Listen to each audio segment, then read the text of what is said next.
The Autistic Self-Advocacy Network's Structural Racism Toolkit. Structural racism in the U.S. today. Housing. Structural racism affects a lot of laws and rules in the U.S. Here are some examples. In history, there were laws that said people could only live with people of the same race. This is segregation. This is racism. One system that supported segregation was the government. The federal government made rules and laws about housing.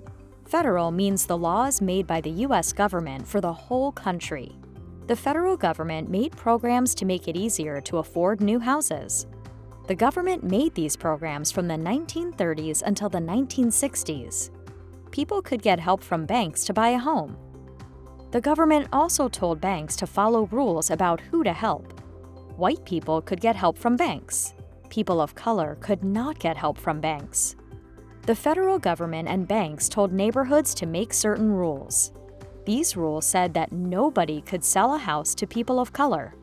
White people had to buy homes in white neighborhoods. They were not allowed to sell their homes to people of color. Because of these rules, white communities stayed white. Sometimes white people and people of color already lived in the same communities. These rules forced these communities to become segregated instead. Communities became more segregated. Also, because of these rules, people of color could not get help to buy homes. Many people of color could not afford to buy a home.